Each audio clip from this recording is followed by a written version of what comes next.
Hello, everybody. Welcome to Talk About House. I'm Todd. I'm Juana. Okay, so what we are going to do is talk about rentals. We're going to talk about who owns the rentals and whether mom and pop individual investors own more or whether institutional investors own more. So is your money on BlackRock or is your money on mom and pop? Put that in the comments and then you'll get to see all sorts of good charts and amazing colorful charts that Todd has for you. I spent weeks building these charts. Did not use ChatGPT at all. These are from a couple different firms that we got the data from. Well, ChatGPT made you look bad last time, so you're not going to do that. They made me look really bad when I used them to do math. They completely screwed it up. People got caught it. I didn't. Anyway, okay, so let's start with this before we put the first couple chart up because people are still probably going to guess.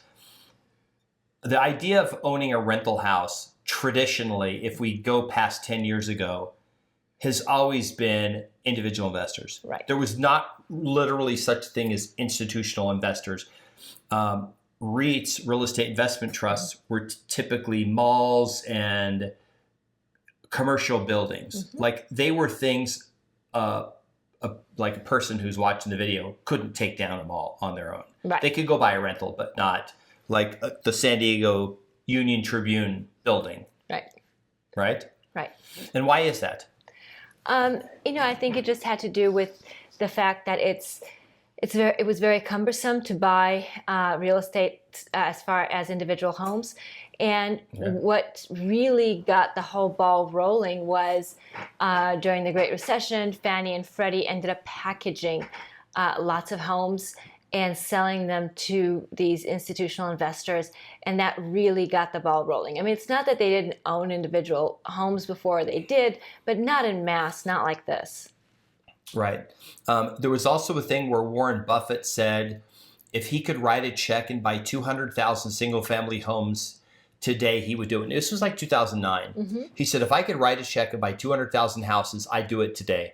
Right. But I can't do that. It's just too hard to go buy all these houses, which I think is funny because this is when the institutional investors basically showed up. They showed up between 2009 2012, showed up at the trustee sales of cities like Vegas, Phoenix, San Diego, I think, and some other places, and decided, hey, we're going to buy a bunch of houses and keep them as, they're not going to flip them, we're going to keep them as long-term rentals. Right.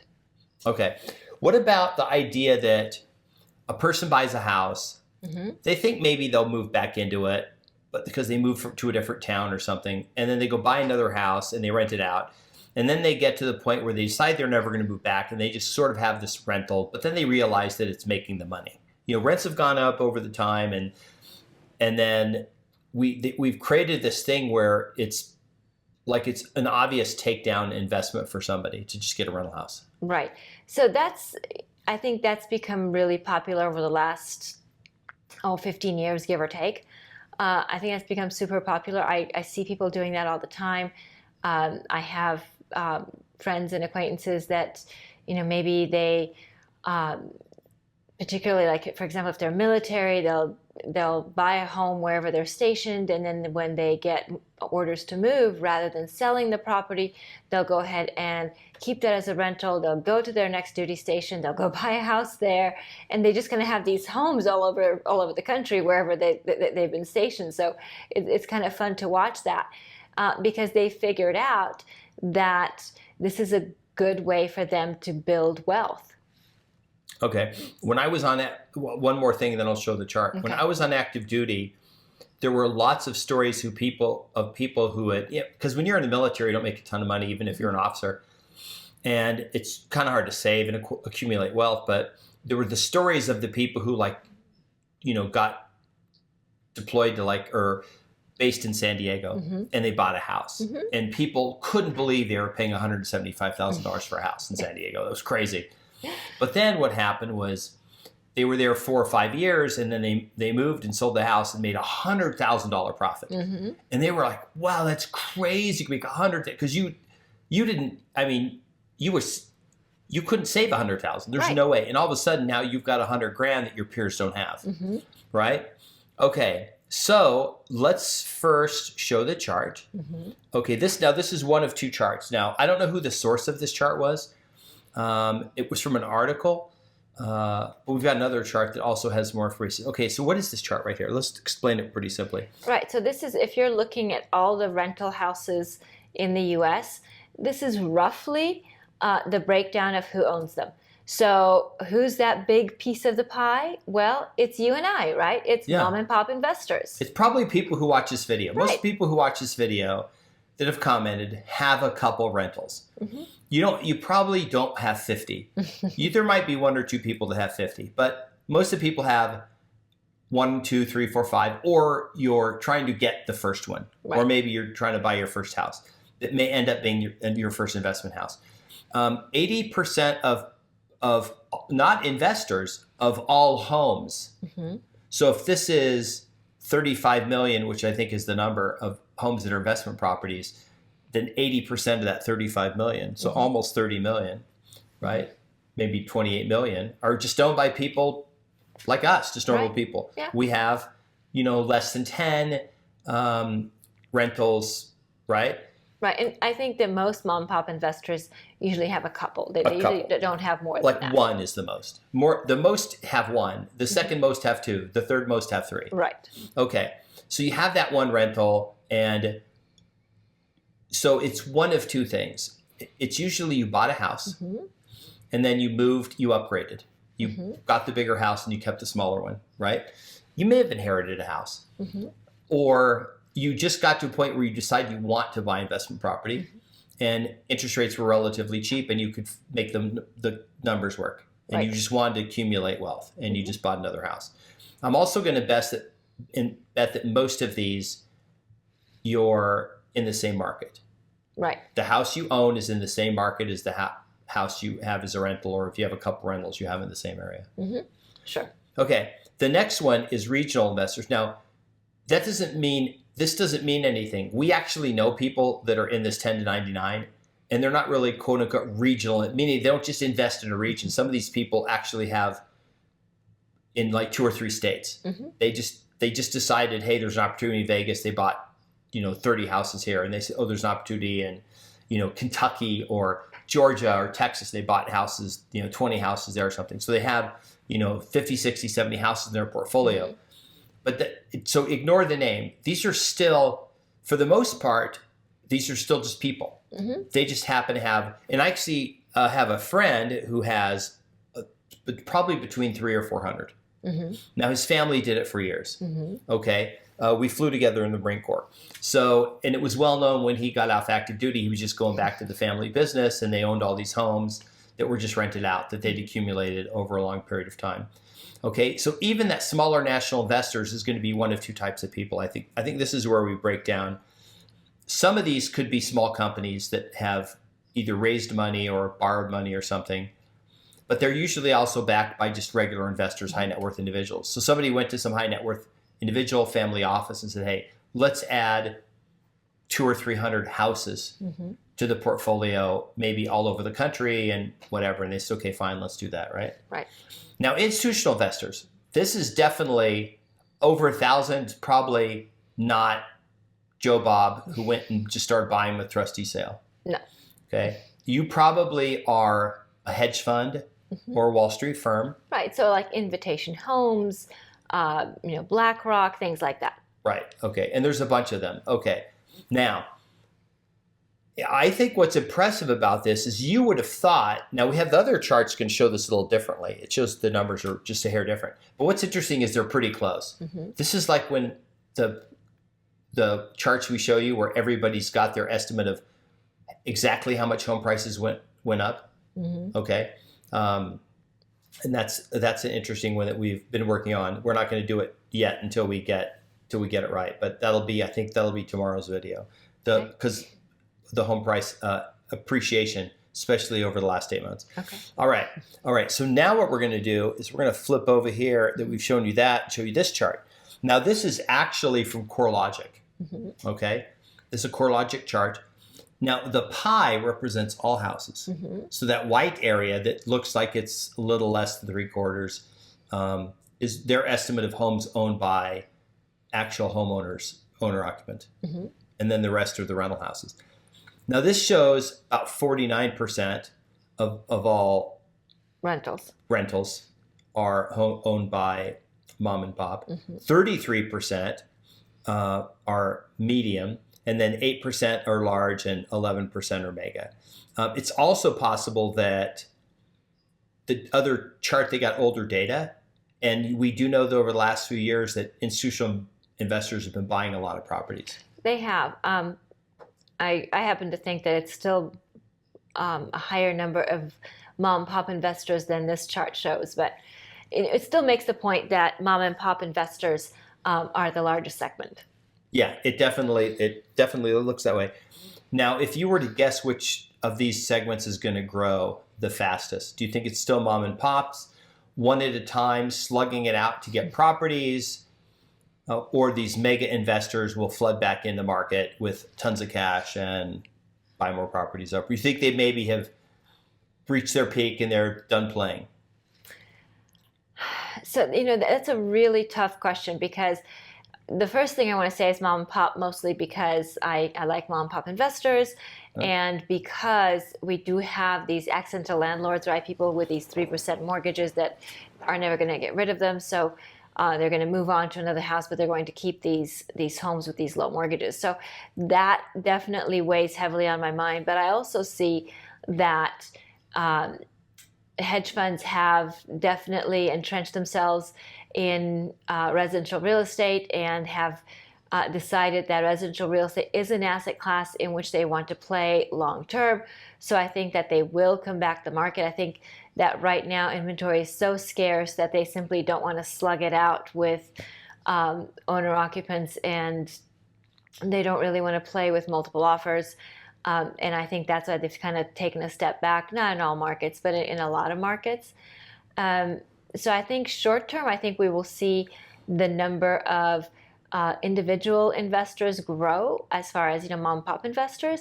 But I think in the long term, I think you will see the institutional investors really make a bigger impact, because I also think that they are less likely to turn their properties.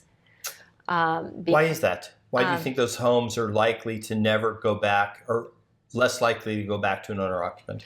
So I think they're less likely because of the way that these investments were made, right? So in some cases, these institutional investors have purchased entire subdivisions.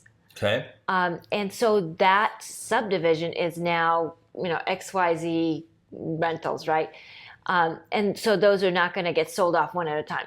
They're just going to get packaged and sold off to another company rather than one at a time. So that's why I think that those homes are locked up longer. If you're trying to sell, let's say you bought a 200 house subdivision. Mm-hmm.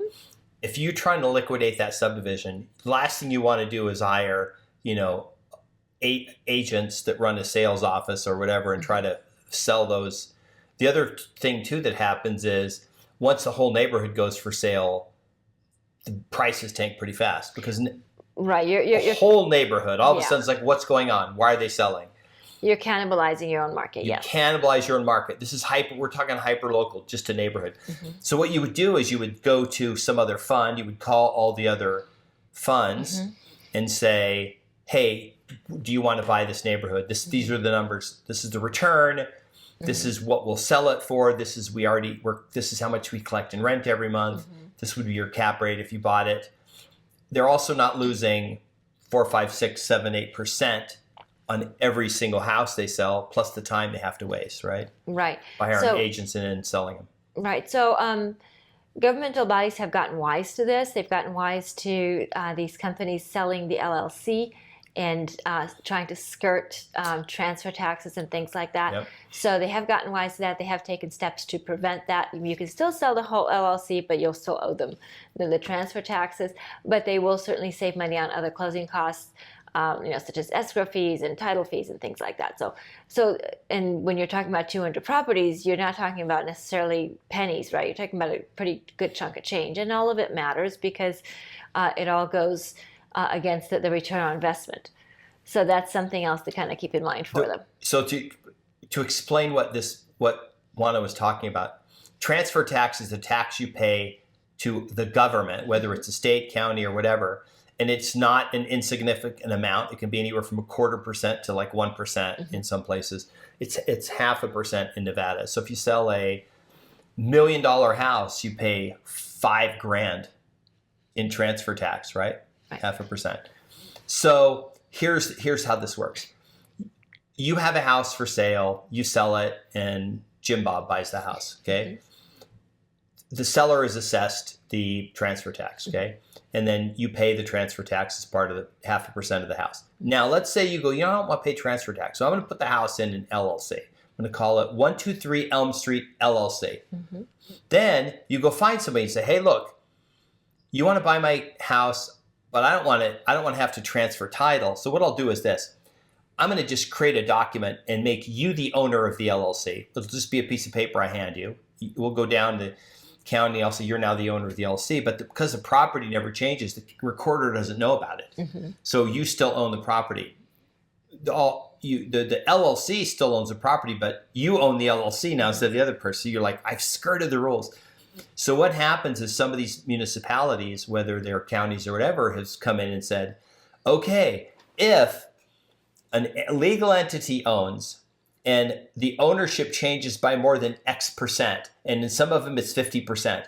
So you could buy out a partner, not pay transfer tax. You could say, hey, look, we're 4 dentists. We all bought this building together. It's like a 24-unit apartment building.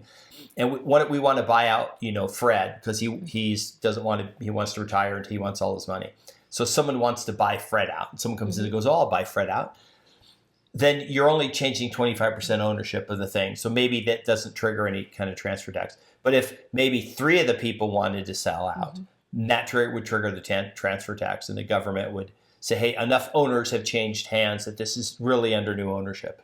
Right. The other thing to keep in mind is that these institutional investors, when they own an entire community like this, there's also, normally there would be a homeowners association involved, right? But in this case, they either own the homeowners association themselves, or there isn't one because they rule the whole thing. So that's another savings, which is not insignificant, because remember, homeowners association dues can be pretty hefty. So that's another thing that goes toward their return on investment as far as not having to pay that. So there are all kinds of reasons why they would do that. If you were to pick off these homes and sell them one at a time, you probably would have to have a homeowners association. It takes money to put that thing together and to run it, and it's just another cost. And then of course you have to pay for the HOA resale package, and then you have to pay the transfer fee to the homeowners associations. There are all kinds of costs and delays, and it's just this whole big thing. But in owning the whole community, then that owner controls everything, and then they don't have to have a homeowners association, but they can have all the benefits of having one because they control all the properties.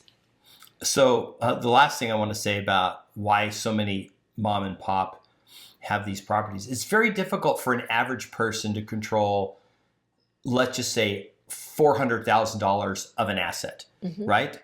But there's this nice thing called financing that's been made extremely easy to attain.